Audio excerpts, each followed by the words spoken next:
Hello everybody, my name is Angelo, but a lot of you know of me as MavAttack. Now I'm not typically somebody who makes videos like this or finds a need to make videos like this. I think stuff like this is actually kind of ridiculous, but I felt it was necessary, not just for a lot of people who were stuck in some sort of realm of confusion, didn't know what was going on with our friendship, hadn't seen us create videos together in like 5 years, but still kind of held on to that. This is for those people, and this is for myself also, to tell my truth, get this off of my plate and off of my chest. Like the title of the video says, CoryxKenshin and I are no longer friends.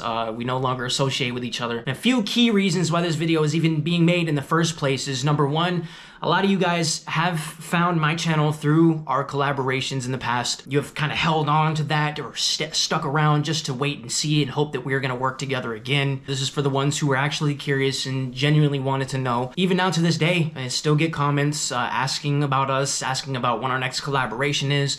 Sometimes when he steps away, asking where he is still, and we're going on like the 6th, 7th year, maybe even longer, where this has persisted and been a thing. But to provide clarity after such a long period of confusion, I gotta go back to the beginning. Now, Cory and I met each other back in 2014. We were both on a podcast, and we ended up being mutuals, and, you know, we hung out a little bit, played some games here and there, found a mutual enjoyment. Like, we really connected with each other. We really, you know, enjoyed each other's company, which was really cool. And that's pretty much around the time I had found his channel, Five Nights at Freddy's, some of his RPG horror game playthroughs. We decided to collaborate a little bit. We wanted to, you know, potentially record together, make some content together, whatever. Now, when you're working with people or friends and you're in the same realm, kind of like working around each other, doing the same things, of course, you're gonna bounce ideas off of each other. You're gonna be inspired by some of your, you know, fellow coworkers, your friends, things like that. And after time, there were just a lot of similarities in some of the stuff that we were producing. I remember, in fact, you know, even up to this day, getting comments telling me to quit copying him, like just stop trying to be him. So that was one form of comment from that audience base that kind of stuck with me and kind of messed with me over time. But Cory, obviously, as you guys know, was rising and his stuff was going, and it was really dope to see him working and grinding behind the scenes to make that stuff possible and not lose the momentum that he was gaining from everything that he was doing, which was dope. While I was working on my own stuff, trying to just figure out what my niche was, what direction I wanted to take things, I was less in the gameplay realm and more so reviewing, doing news, some gameplays here and there, but for the most part, it was more analytical stuff. Throughout his growth and work, you know, there were times where he would have to step away, whether it was for mental health or just because that's how he is. He needs to pull back and kind of like give himself some time to breathe, which is completely understandable. That's the type of person that he is. But during those times, there would be repercussions and backlash from working together, being colleagues, where not just myself, but other people who would work with him, we would all see a wave, an influx of people who would come and bombard our comment sections, our DMs, our mentions, all of it, non-stop, asking where he's at, when's he gonna be back. And initially it was okay, you know, it wasn't like it was a big deal, but as the climb grew and grew and grew, because he is one of the biggest YouTubers on this platform, eventually it started to become a little bit out of control, a little bit hard to manage. And for me, eventually it got to the point where it was messing not only with my mental health, but with my business. To log on to YouTube or Twitter or wherever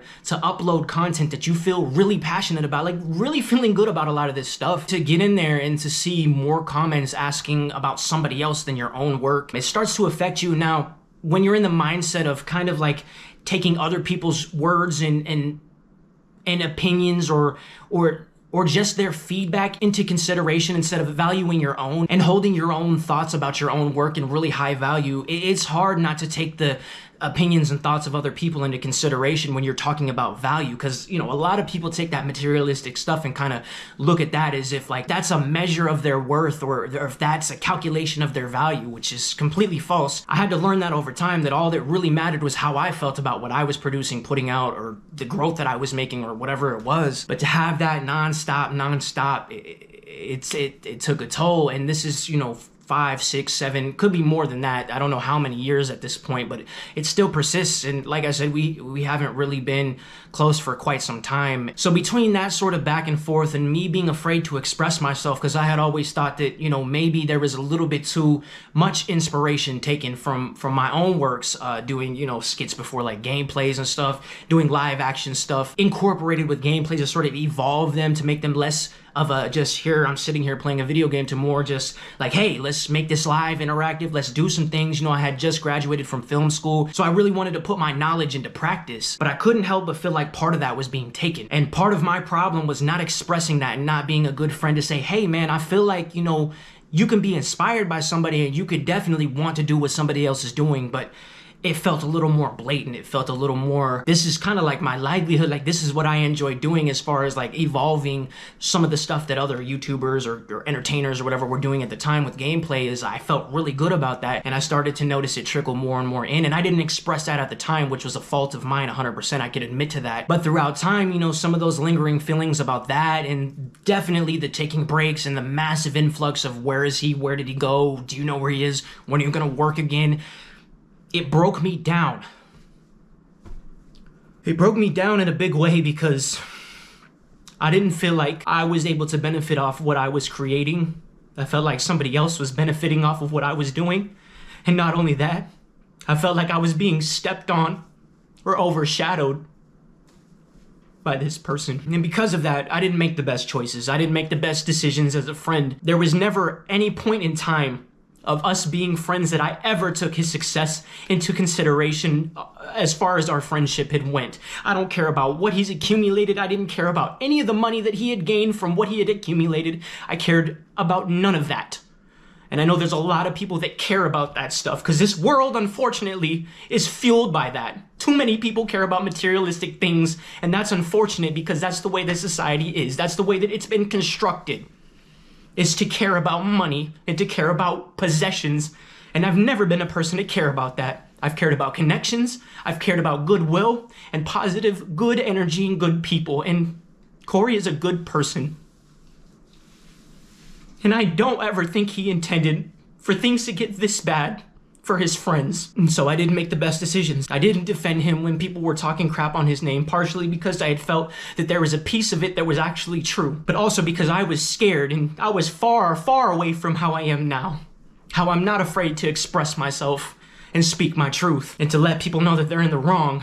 And I felt horrible for doing that as a friend, to not speak up for my friend. But I also allowed my frustrations from everything that had led up to this point to seep into conversations with other people, nasty people who went and spouted that on the internet, that went and told things that were told in private to public forums and told people about some of the things I was frustrated about. So because of that, I felt guilt, and I held guilt with me. Till one day I decided to mention it to him and come clean and apologize for holding some of that stuff against him and telling certain things to the wrong people, all being frustrated because you can't put out a 5-second tweet to let everybody know that you're okay, instead of letting everybody come pester your friends when it would literally take that much time to do it. And then I have to log on to my, video game networks and see that they're playing video games. So you value playing video games more than giving your friends a little bit of freedom, a little bit of space. And I know in his mind, just saying things would have not alleviated that to the point where it would have made us feel a little bit better, but it would have. So the frustration with that and just everything else had boiled up to me expressing myself to people I shouldn't have been expressing myself to. So I apologized for that. And he accepted my apology, and we moved on. We moved forward. I did my best to continue to reach out, want to play some games here and there. Just getting back on track. That was my whole point, was clean slate. I want to get back on track. Let's move on from this.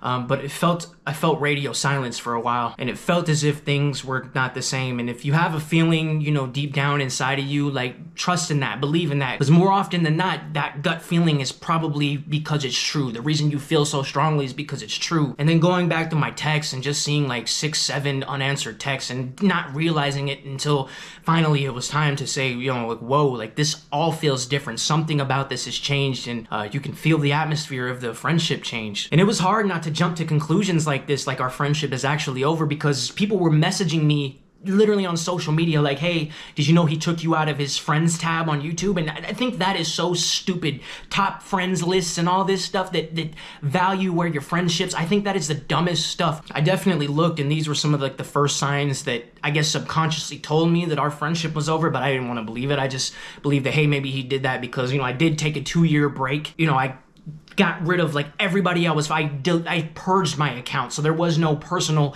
grudge or anything against anybody. I was just done. I had confirmed to myself that I was done. I have to get my life together if I'm going to return back to this, and I put the final stamp on it, but I didn't know that I was going to come back to this. And what I came back to was a lot of unhealed wounds, a lot of opened up stuff that unfortunately not only me had to deal with, but I continued to be me and do my best to just be there, keep up contact, because I'm difficult when it comes to that. A lot of my closer friends know, well, the few closer friends I do have, they understand that sometimes you're in your grind, sometimes you're in your flow, you're doing your thing, but this didn't feel like a doing your thing in your flow sort of thing. It felt personal.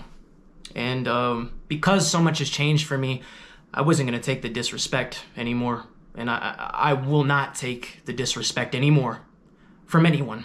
So I sent one final text letting him know, like, I don't care, man, about anything that you've accumulated. This had only been about our connection because I felt strongly about this person. I have struggled with friends and being social most of my life. It's been very difficult for me.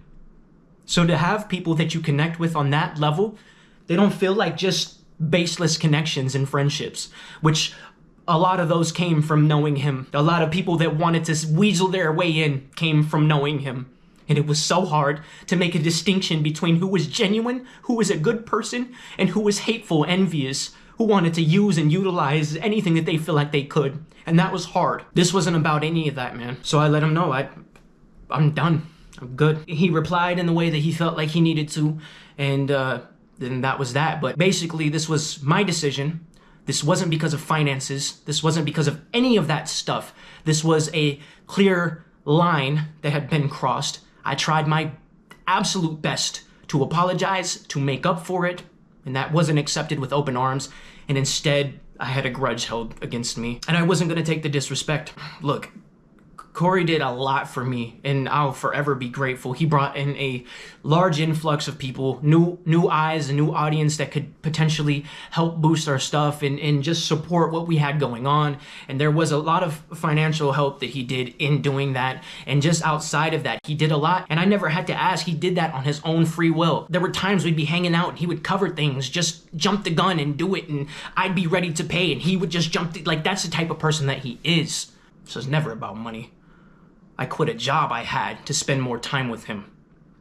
This was never about any of his materialistic shit. This wasn't because he wasn't financially benefiting me anymore. This wasn't because I couldn't collaborate with him anymore. I don't care about any of that stuff. So that's why I felt it were important to finally put this out there, not just for all of you guys who've been very confused and who might actually be, emotionally a little choked up from this. I understand, ending things always sucks. But what's important for evolution is to close doors on things that no longer serve you or are no longer in your health's best interest, because it's really important to take care of your health, whether it be mental, physical, spiritual, whatever it is. I felt this were important for the people who actually watch and support what we have going on over here, who are just kind of sitting around waiting for that next thing. Unfortunately, I'm here to tell you it's not going to be happening. And this was for me. This was for me to finally close the book on that chapter, to finally gain some clarity and peace. Now, if anybody comes and asks, obviously I can't stop millions of people to continue trickling in to ask questions. I can't stop that. But what I can do is hopefully direct them here to this video to help them understand. So now we can put an end to it. There is no more confusion.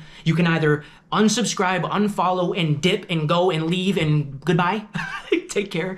Or you can accept it and say, okay, like, I'm ready to be here to see what's going on for your new chapter, because a lot of things have changed. If you look around the channel, a lot has evolved. Not only myself as a person, but the character that we've created. So a lot of things change. People change. Seasons change. It would be stupid of me to not embrace the things that need to be changed. And it's uncomfortable, and it makes you feel sick, and it makes you feel anxious, and it makes you feel scared. I've come to realize that all of that stuff just means you're on your way to progress, and life without progress is just boring. Support me or not, but I'm going to continue doing what I love to do with the people who love to see it. And I won't allow road bumps to get in the way of my progress and my path forward. This wasn't an impulsive video. This took some time, some thought. I really had to sit in silence for days and make sure that this was the right thing to do. And it had to be done. And I'll always be thankful and appreciative of the time, the people that I met, just all of it, man. The places I got to visit, the things I got to experience. If I could turn back the hands of time, I wouldn't change a damn thing. Why would you want to? I found that there's things that I can do in my reality. If I don't like it, I can change it. It doesn't matter what it is. If there are things I'm not enjoying, there are things that are not bringing me happiness, that aren't bringing positive energy and spreading that, helping to spread that through the world, then I don't I can change it. I don't want any part of anything that deviates from the path that I feel like I'm on. And thank you for watching. Thank you for your time. Thank you for your understanding. I know it's not what you're gonna want to hear, but it's just the reality of things. I couldn't do it anymore, man. I had to establish boundaries, and these are my boundaries. So much love and respect to everybody that's watched this. I in no way, shape, or form mean any disrespect or any, this is not to defame. I mean no ill will towards Cory at all. He's a good person, and we need a lot more good people in this world, especially going forward. I can only hope that this helps the people who watch it sort of face the things that they've been avoiding, or to not be afraid of taking that step towards the uncomfortable, of the dumb things that we have to put up with in life, whether it's from ourselves or from other people. And I really hope that this resonates with Cory in one way or another, and I wish the absolute best. I truly do. Thank you all for watching.